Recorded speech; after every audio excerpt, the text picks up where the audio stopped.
You are in a museum's Near East Antiquities wing. The room is the kind of quiet that requires effort. Track lighting, glass cases, stone pedestals, the faint hum of climate control. A couple walks past without stopping. A school group is somewhere in the next hall, muffled. Third case from the entrance. Bronze Age pottery from the Jordan Valley. Middle Bronze Age 2, the label says, circa 1650 BCE. A bread bowl, grey-brown, the rim intact. An oil lamp, thumb-sized. The shoulder of a storage jar. Ordinary objects. The objects of a morning that started like any other morning. You move further into the room. 4 cases later, same site, same excavation layer, same year in history. But these fragments don't look like pottery anymore. The edges are melted. The surfaces, vitrified, turn to something closer to glass than clay. The label describes temperatures above what any ancient kiln could produce. It offers no further explanation. You stand there for a moment. The bread bowl, 4 cases over the glass. You think you know the name of the place that produced these fragments. You've known it your entire life. They called it fire from heaven. You've been told the sin of Sodom your entire life. Lust, depravity. The crime so monstrous God had to erase an entire city from the map. The word itself has traveled into your language, your law, your history. You know the word.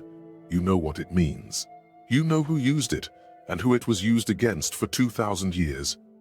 There is a verse in the Bible, Book of Ezekiel, chapter 16, verse 49, where the Bible defines that sin in its own words. The church has had that verse for 2,000 years, and what it says has nothing to do with what you were taught. My name is Nathan. Some of you have been following this channel long enough to know the story.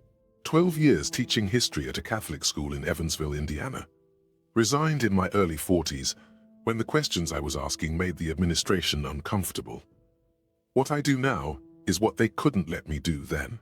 Follow the evidence, wherever it actually leads. The story of Sodom and Gomorrah is one of the most famous passages in the entire Bible. Most people can give you the broad outline from memory. Fire from heaven. Brimstone. Lot's wife turned to a pillar of salt, and the reason, the sin the cities were destroyed for. What I want to do today is take that story apart carefully, not to shock anyone, not to score theological points, but because when you look at it methodically, the text, the archaeology, the linguistic record, it does not say what you were told it says, not even close. Let me start with the text itself, because this is where everything begins. Genesis chapter 19 is the account of the destruction. But before you read Genesis 19, you need to read Ezekiel chapter 16. Ezekiel 16 verse 49, the Bible's own definition of Sodom's sin. Here is the text, exactly as it appears.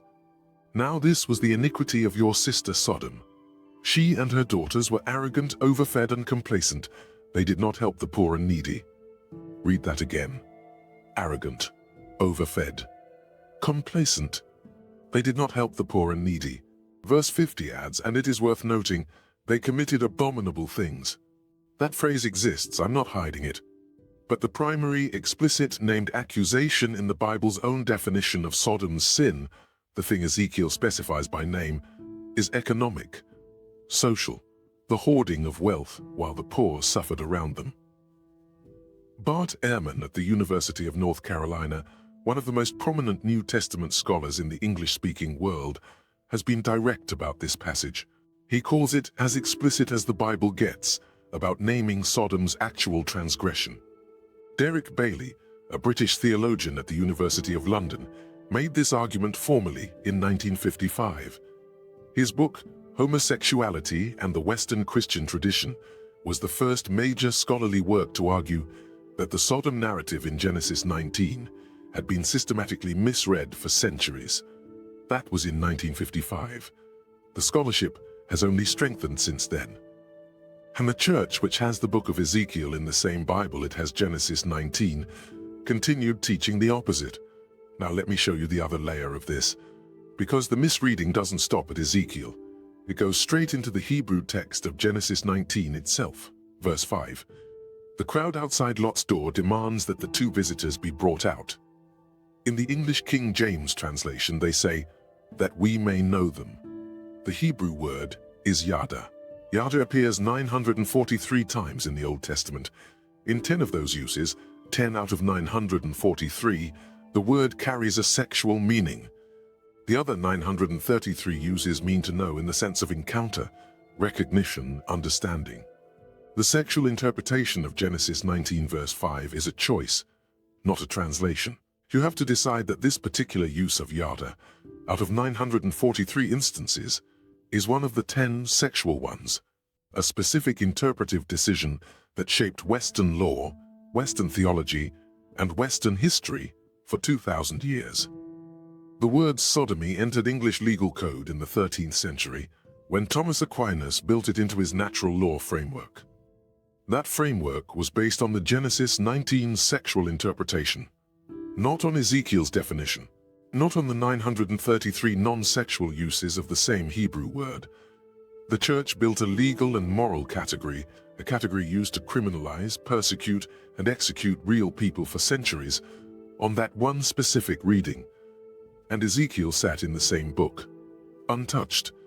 The Bible's own explicit definition of Sodom's sin, 26 chapters away.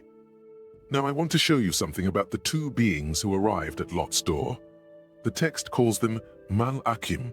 The word is usually translated angels, and this is where J.J. Benitez becomes relevant. Benitez spent 40 years investigating the beings described in the Old and New Testaments, what they actually were, how they actually behaved, what their behavior implies about their nature. His conclusions are not comfortable ones for traditional theology.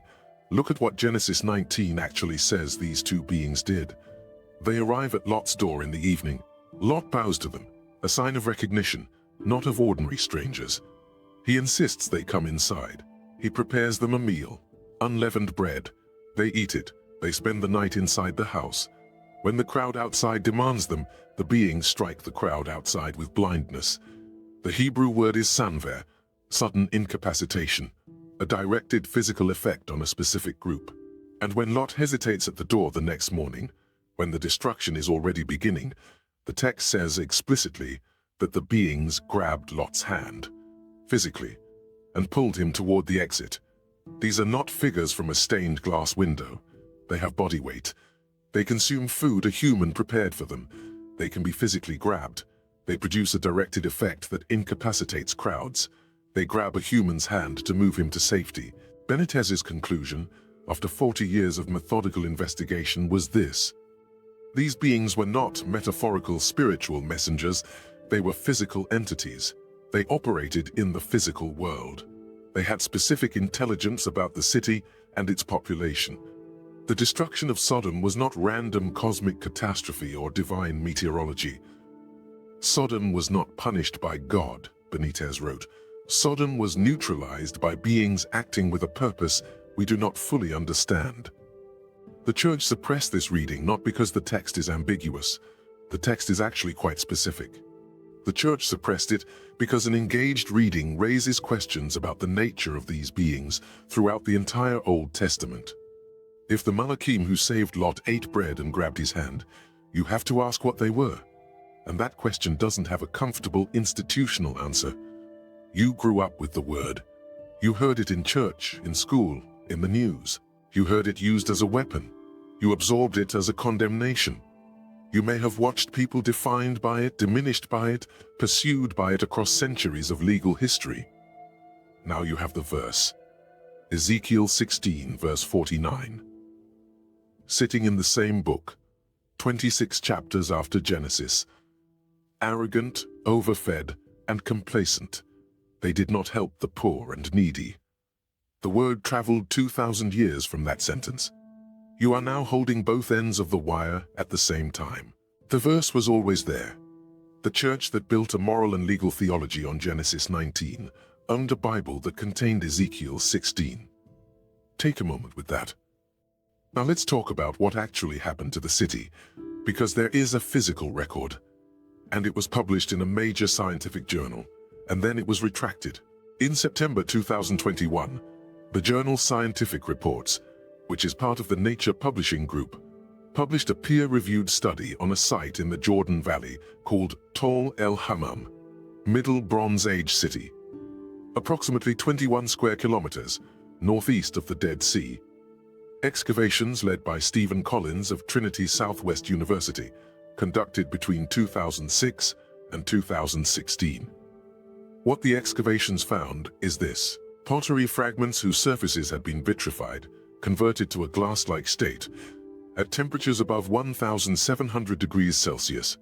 No ancient kiln approaches that temperature. No domestic fire. No siege warfare. The team also found platinum group element signatures in the soil. These are cosmic markers, the same signature found at the Chicxulub impact crater, the site of the asteroid that ended the Cretaceous period. Radiocarbon dating placed the destruction layer at approximately 1650 BCE. The study's proposed mechanism was a Tunguska-class cosmic airburst, an event releasing approximately 1,000 times the energy of the Hiroshima bomb. The airburst hypothesis explains, in physical terms, fire descending from the sky, temperatures no human technology could produce, and devastation of a city in a single morning. It also explains Lot's wife. The text says, she turned into a pillar of salt. No explanation given. The area around the Dead Sea, Jebel Ustam along the southwest shore, is composed of layered salt formations. Pure sulfur spheres have been found embedded in limestone at Bab Edzdra and Numera, sites near the Dead Sea traditionally associated with the destroyed cities. Sulfur balls, sitting in limestone, unexplained. The church never engaged with this because engaging would require explaining what actually produced them. The scientific reports paper was retracted in April 2025. The cited reason: errors in methodology and interpretation. The site still exists. The pottery fragments are still vitrified. The platinum group element signatures are still in the soil. The radiocarbon dates have not changed. The study's conclusions remain contested. The evidence it documented has not been removed. I will let you decide what to make of a paper being retracted 40 years after researchers first began documenting evidence. I know what pattern I recognize when I see it. There is something in Genesis 18 that the church almost never discusses: Abraham's negotiation. The scene begins in Genesis 18 verse 22. God informs Abraham that he is about to destroy Sodom and Gomorrah, and Abraham argues back. He starts with 50. What if there are 50 righteous people in the city? Will you destroy it? God agrees to spare it for 50. Abraham pushes lower. 45. God agrees. 40. God agrees. 30. God agrees. 20. God agrees. 10. God agrees. 6 rounds. Abraham wins all 6. This is the only extended negotiation in the entire Bible in which a human being argues with God and wins 6 times in a row. God in this passage changes his stated position 6 consecutive times in response to a human argument. The theological implications of this passage are significant. A God who argues, who responds to reason, who adjusts. This is not the God that was preached from most pulpits I sat in. This passage has received less commentary than almost any other scene in Genesis. What I find interesting is the question it raises for the story that follows. If God would have spared the city for 10 righteous people, how many righteous people were actually found? The text doesn't say, Lot's family leaves, the city burns. What that means, whether it's theology, history, or something else, the text does not resolve. And the church didn't push the question. Here is something else the church didn't push. The second half of Genesis 19. After the destruction, after Lot's wife, after the escape, Lot and his 2 daughters are hiding in a cave in the mountains. Verses 30 through 38. His daughters, believing the rest of the world has been destroyed, get Lot drunk on consecutive nights. On 2 successive evenings, they conceive children by him. The text gives the names of the children, Moab and Ammon. These become 2 nations that appear throughout the rest of the Old Testament. This passage is in the same chapter. The same chapter as the destruction of Sodom. The same chapter as Lot's wife. The same chapter the church built a theology of sexual sin upon. It is almost never preached. The church that built a legal and moral category from the first half of Genesis 19 chose to leave the second half of the chapter largely unaddressed. I'm not drawing a theological conclusion from this. I'm pointing out the selection. I was a sophomore at Indiana University when a history professor first put me on this trail. Monday lecture, fall semester. 45 minutes on how words travel away from their origins. He spent time on villain, which once meant peasant, on nice, which once meant foolish, on how meanings invert, sometimes across a few decades, sometimes across centuries. After class, I walked up and asked him about the word sodomy. I'm not sure exactly why I asked. Something about the lecture had lodged in the back of my thinking. He looked at me for a moment. He was the kind of professor who made you feel he was considering whether you were actually ready for the answer. Then he said quietly, "That's a word that traveled a very long way from where it started. The city it came from was accused of something entirely different." I asked what he meant. He said, "Read Ezekiel 16 verse 49, then read it again." That was it. He picked up his books and left. I looked it up that night in the library on microfiche because it was that kind of library. Arrogant, overfed, complacent, did not help the poor and needy. I read it twice. I went back and read Genesis 19 again. I read Ezekiel again, and I honestly didn't fully understand what I was holding for another 15 years. Here is what the church has known for 2,000 years, that the book of Ezekiel contains the Bible's own explicit definition of Sodom's sin. That the word which became sodomy, which entered Western legal codes in the 13th century, which was used to criminalize, persecute, and execute human beings across centuries, was built on a specific interpretation of one Hebrew verb that appears 943 times in the Old Testament, carrying sexual meaning in exactly 10 of those instances. That the beings who carried out the destruction of Sodom, in the text's own account, ate bread, grabbed a human's hand, and produced directed physical effects on crowds. That Abraham argued with God 6 times and won 6 times, and that this passage received less theological development than almost any other scene in the same book. That the site in the Jordan Valley now called el-Hammam contains vitrified pottery, platinum group element signatures, and radiocarbon dates consistent with the biblical account, and that the scientific paper documenting this evidence was published in 2021 and retracted in 2025. That the second half of Genesis 19 exists. The church has had all of this. The question isn't what happened to Sodom. The physical record exists. The vitrified pottery still sits in museum cases with labels that offer no explanation. The question is what happened to verse 49. You read the text as if for the first time, 2 beings arrive at Lot's door. He recognizes them as something significant. He bows. He insists they come inside. He makes them a meal, unleavened bread, food he prepares with his own hands. They eat it. They spend the night. When the crowd outside demands them, the beings do not call fire from heaven. They don't summon divine punishment. They produce a directed physical effect on the immediate mob. A blow, that is the word, that incapacitates the people closest to the door. And in the morning, when the destruction is beginning, when Lot is hesitating, the text says they grabbed his hand, physically, and pulled him towards safety. These are not the angels you were shown in stained glass, and the city those beings walked into, the city the text says was full of arrogance, excess, and indifference to the suffering of those around them, is a city that sounds, when Ezekiel names its sin, less like the story you were told, and more like a warning about something else entirely. Back to the museum, the bread bowl, the oil lamp, the shoulder of a storage jar, 4 cases over, the glass. The people who used those objects woke up on the same morning the destruction came. They didn't know what was coming. I don't think they knew why, and here's what I keep coming back to. The Bible told us what the sin was. It wrote it down in Ezekiel and left it there, for anyone who wanted to read it, for anyone who wanted to connect the 2 texts sitting in the same book. The word traveled 2,000 years from that sentence. It was used as a weapon, against real people, in real courts, for real centuries. And the verse that named the actual sin stayed exactly where it had always been. Ezekiel 16 verse 49. The question isn't what happened to Sodom. The question is, what happened to the verse? You decide what to do with this.